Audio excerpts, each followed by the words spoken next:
Thank you for the extremely kind introduction. Can we switch the slides? Oh, thank you.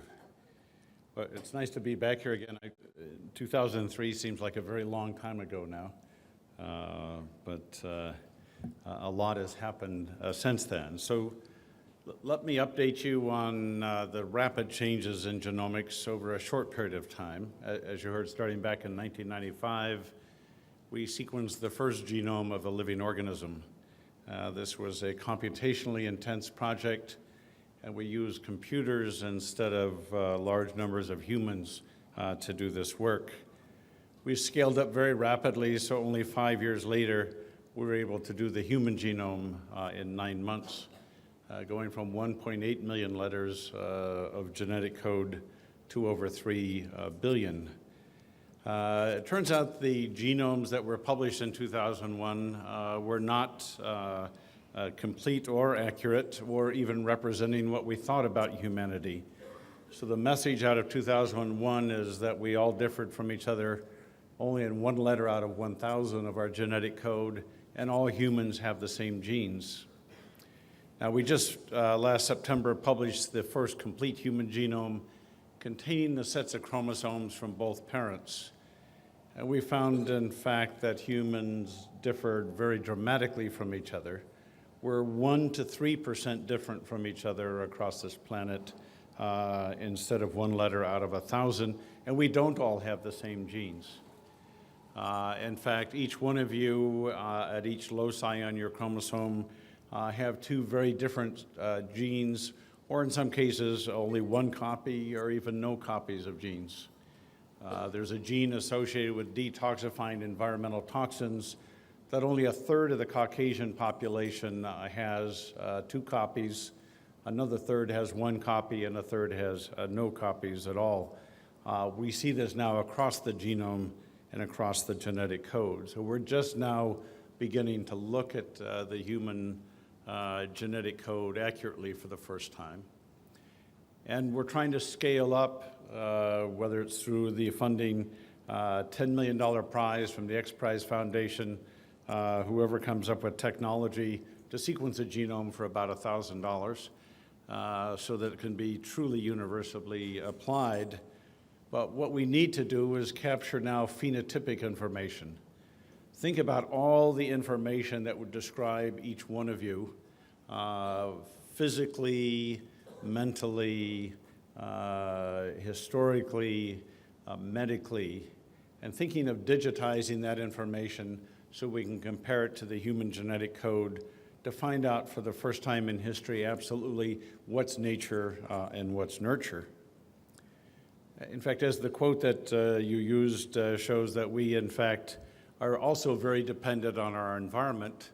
Our environment is, in fact, quite local.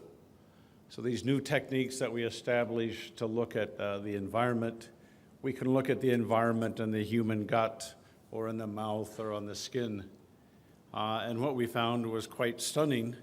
We literally have millions and millions of genes associated with organisms that live with us on a daily basis.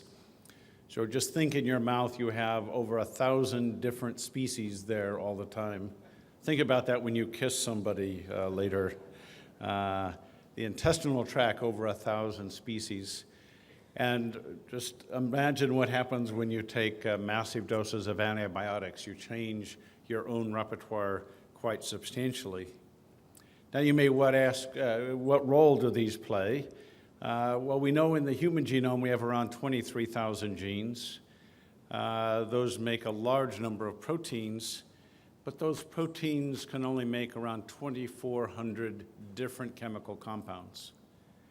And so we can start to look in the bloodstream of humans under various conditions, and there's a company called Metabolomics in North Carolina that's doing this.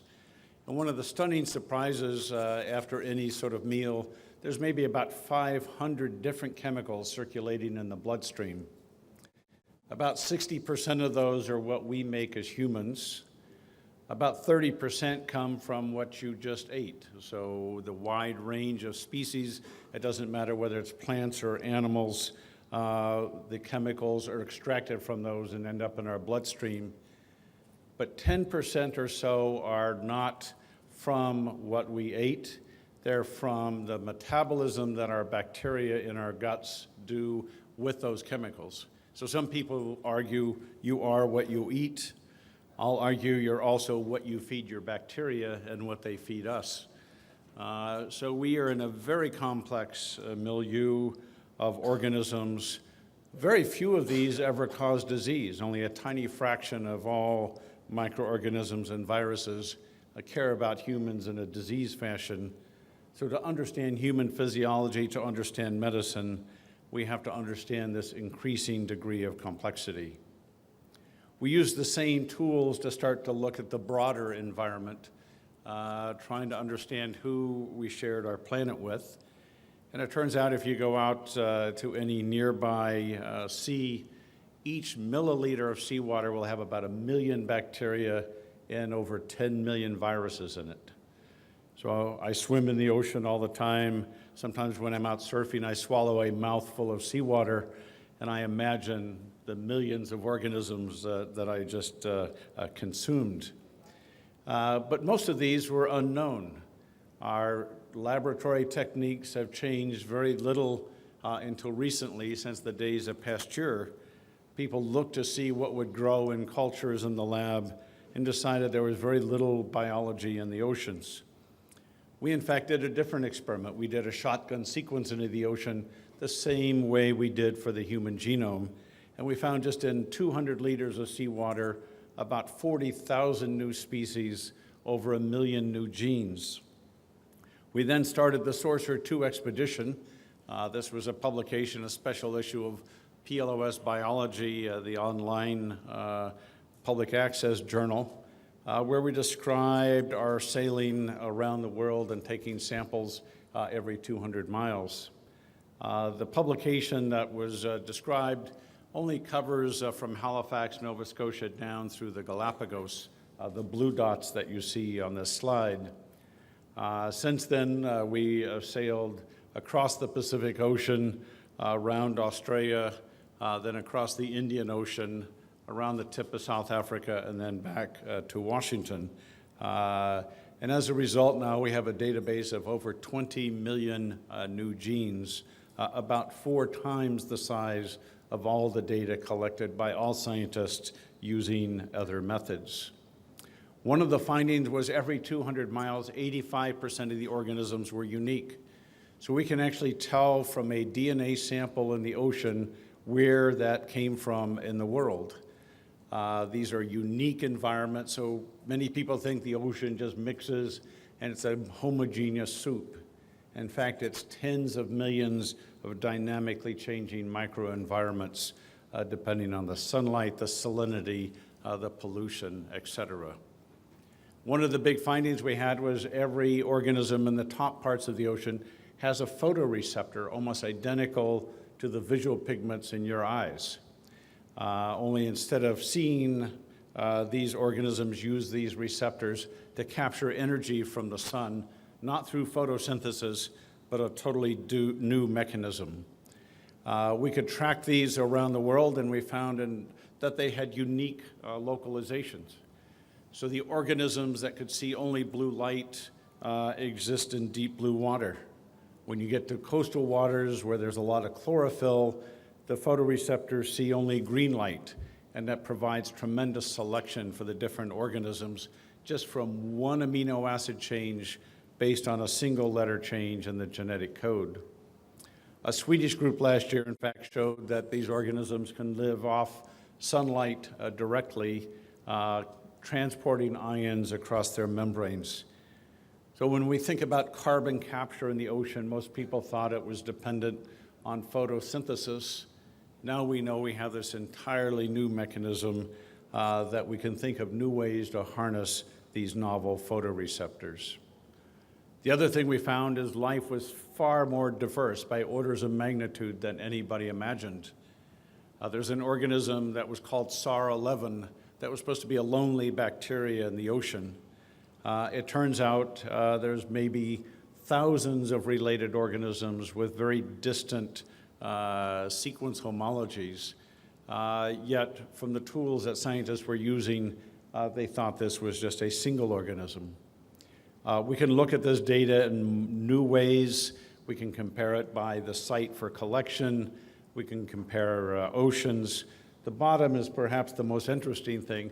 The switch between blue and green light of these photoreceptors has happened 4 times in recent evolutionary history, just from these random mutations. But you can ask any question of data, whether it's dependent on changes in temperature, pollution, carbon dioxide, et cetera. Numerous questions have come out of these discoveries.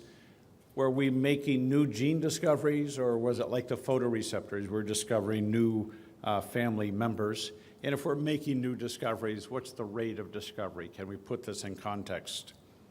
So we assembled all the data from public databases with our ocean sampling data.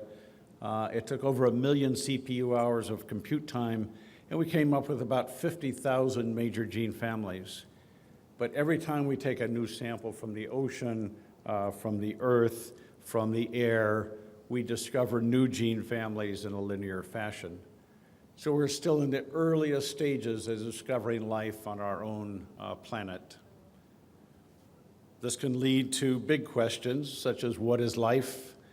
And as science is proceeding in a reductionist fashion, can we pare it down to its most basic components? More importantly, for the future, can we digitize life? And if we can digitize it, can we regenerate it out of that digital world? Well, all of DNA sequencing has been the digitization of biology, whether it's from the sequence of bacteria or from the human genome. We're going from this analog world of biology that we live in to the digital world of the computer. Now we're working on trying to go in the other direction, starting with the digital world and going back into the analog world. This is the genome map of Mycoplasma genitalium. It's the smallest genome of a self-replicating organisms. There's other bacteria with smaller genomes, but they're totally dependent on a host organism to be able to live. We just ask simple questions. In fact, that's how most of our science has proceeded. This species has only about 500 genes. The first genome we discovered had about 1,800. And we simply ask the question, is there a smaller genome that's compatible with independent, self-replicating life? So we tried knocking out genes using tools of modern genomics to see if we could pare down the genome. But you can only knock out genes one at a time, and doing this, we knocked out about 100 genes. But when we look at the metabolic map of the cell, we find out if we knocked out all those 100 genes simultaneously, it's very doubtful that it would lead to a living organism. We decided then at that time the only way to proceed was to make the chromosome chemically in the laboratory where we could vary the gene content. Again, a series of questions. Could the chemistry support making large DNA molecules? And even if we could make this large inert molecule, is there any way to actually activate it in living systems? So DNA sequencing, or the digitation of biology, has been increasing exponentially. In fact, I had an interesting discussion with Gordon Moore of Moore's Law, and I argued that digitization of biology was changing faster than Moore's Law. And he agreed, but he said it didn't matter because we were dependent on computing to analyze the information, so Moore's Law always wins. But now writing the genetic code has proceeded very slowly until recently, and it is now in the logarithmic change period. We started back in 1995 asking these questions. We thought it would be simple just to synthesize very short pieces of DNA and then assemble them into small viruses.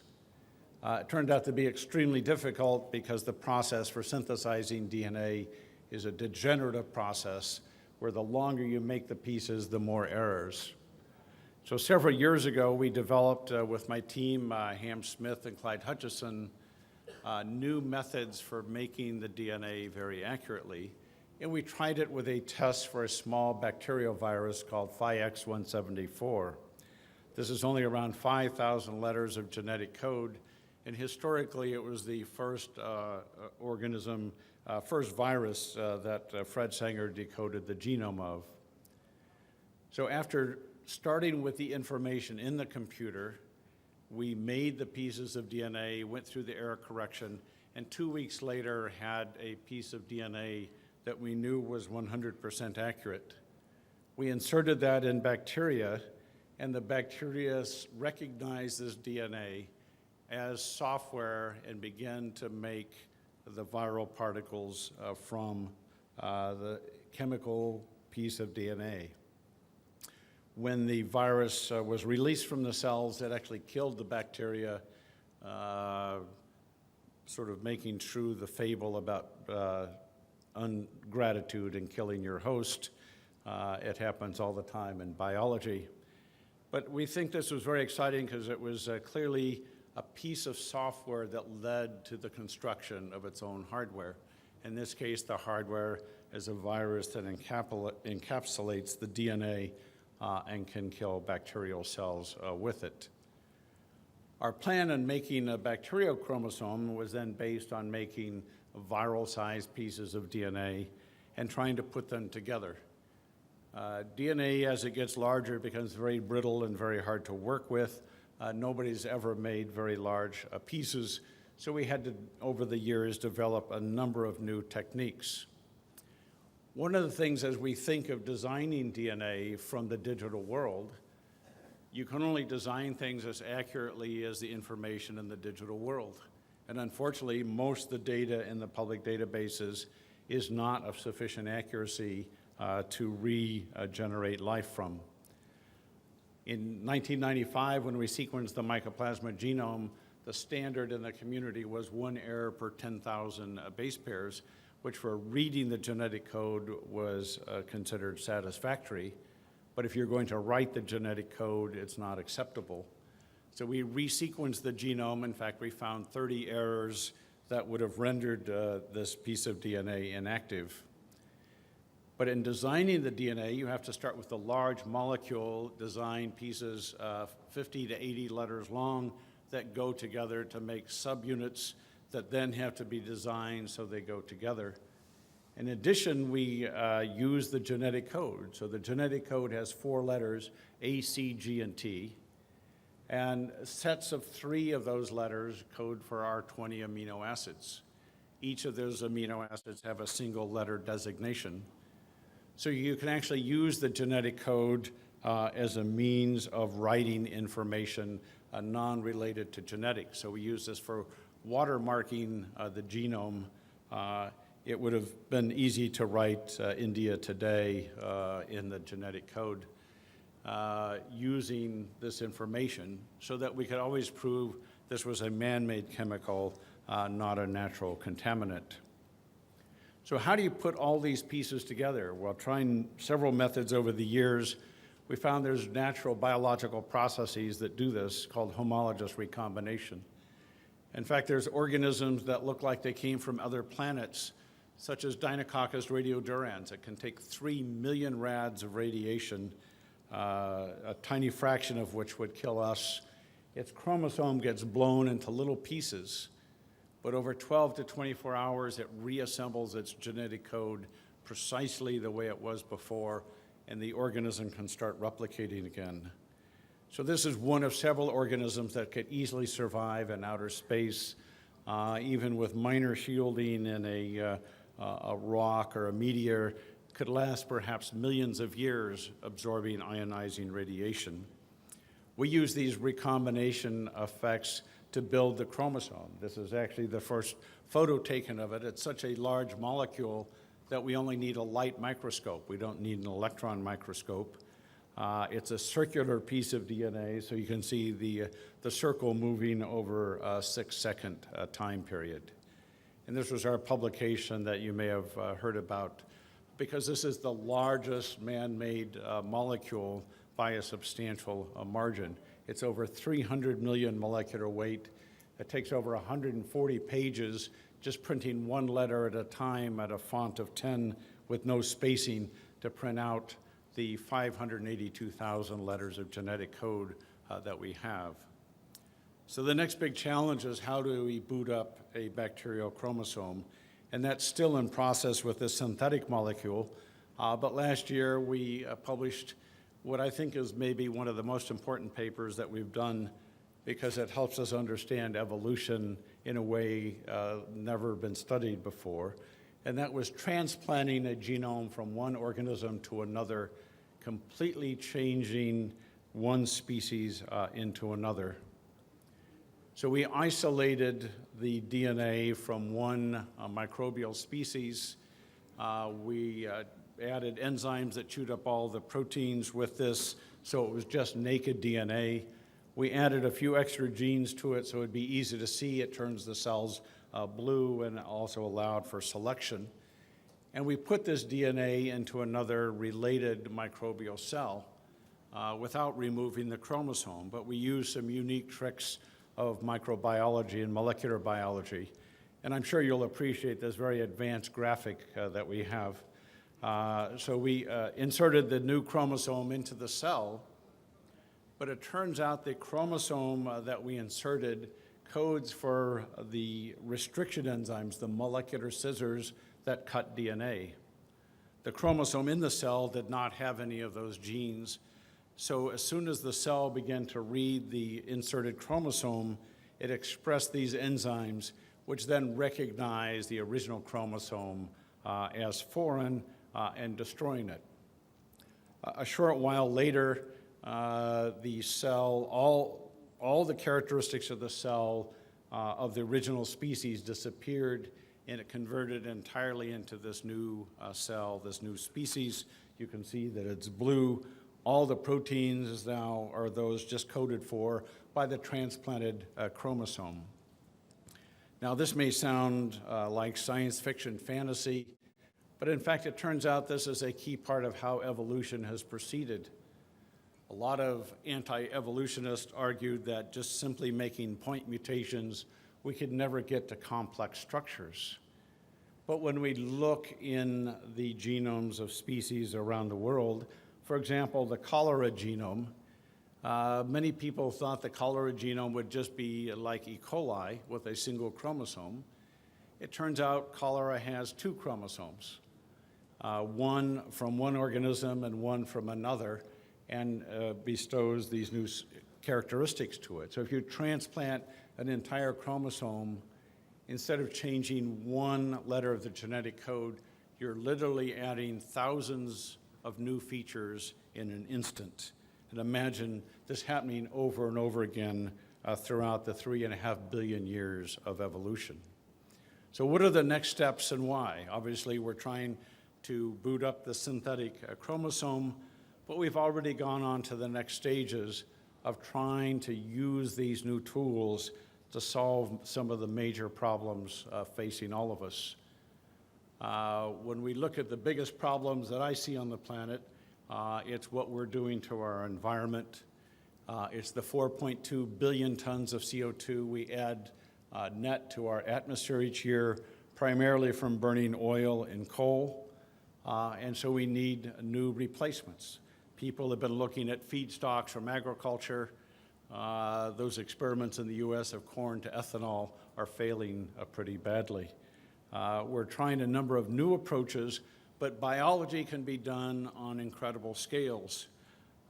Just through engineering microbial cells, DuPont now converts a 6-carbon sugar into the 3-carbon propane diol using these giant fermenters. They're 600,000 liter fermenters.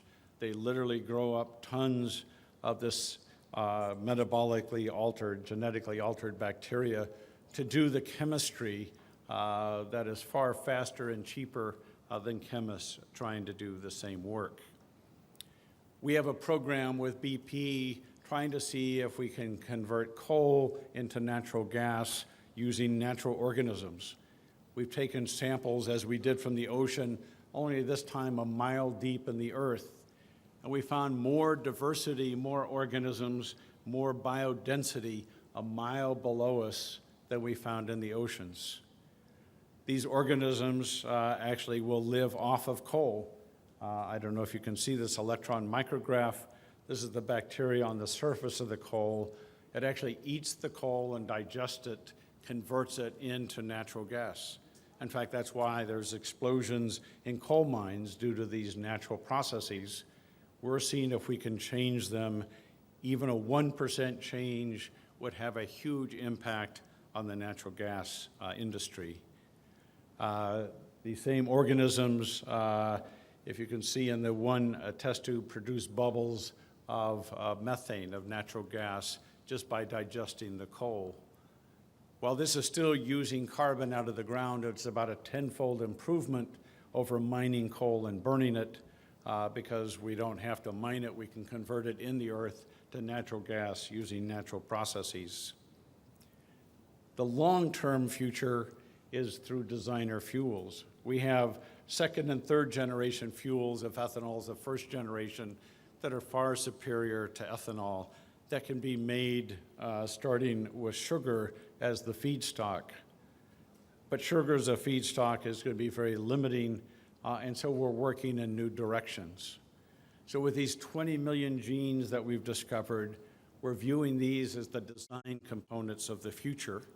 We have software we can actually design metabolic pathways in organisms to produce fuels, ideally starting back with carbon dioxide. We have new tools in a field we're calling combinatorial genomics, where instead of taking 10 years and $100 million like DuPont did, we can optimize these pathways very quickly just with small teams, screening for chemical production, hopefully change in the chemical industry or fuel production. We're working on our fourth generation fuel that starts with CO2 as the feedstock. It was interesting in the film clip from 2003, you see we've been discussing these ideas for a long time. We now have the ability to start to make these organisms by modifying existing ones first. With CO2 as a feedstock, there's in fact not yet high enough concentrations in most atmospheric conditions for utilizing the CO2. But as CO2 sequestration gets improved efficiency, instead of burying that CO2 deep in the earth, we can just take, we think, pipelines of CO2, convert it back into natural gas or other fuels, and recycle that carbon dioxide instead of just trying to hide it away in the earth. We also have, aside from photosynthesis, numerous pathways that we've discovered from organisms in the environment. This was from the first archaea genome that we published in 1996. This organism lives in near boiling water temperatures. It converts CO2 into methane using only molecular hydrogen as its energy source. Our team at the Institute has also designed microbial fuel cells, and we think these show incredible promise, particularly for developing countries. We're just using bacteria already existing in human and animal waste, putting these devices in, they naturally colonate the anode and cathode. Here's a picture of them using these new nanowires that our team discovered that actually transmit electricity. So we can use the human waste either to make clean, drinkable water, or we can generate electricity with it. It's easy to dial up and choose which direction. So we think this potential for this new field of synthetic genomics, starting with the digital world, using all these naturally occurring organisms and pathways, we can capture energy from sunlight, we can capture energy from biomass, but more importantly, we think we can recycle carbon dioxide and at least help get to steady state levels, if not reduce some of the contamination we've done to our environment. And these have potential in every area of science and industry, everything from understanding basic mechanisms of life to hopefully starting down the direction that DuPont and others have of stopping to use oil as their raw material, replacing the petrochemical industry with biology, hopefully becoming a major source of energy, bioremediation, and even working, we have a project on making combinatorial chemicals for new antibiotics and vaccines. This area has raised a lot of discussion as we as a species can start in this digital world and design biology, even though humans have been modifying biology ever since there was any kind of cooperative society. Every plant we grow has been extensively modified over centuries and centuries. But before we did the first experiment, we started with a bioethical review. The results of that were published in Science by that team in 1999. The Sloan Foundation has funded us along with MIT to do a complete review. There's a new part of the executive branch of the US government looking at dual use research and tracking the positive and negative benefits of this exciting new technology. Thank you very much.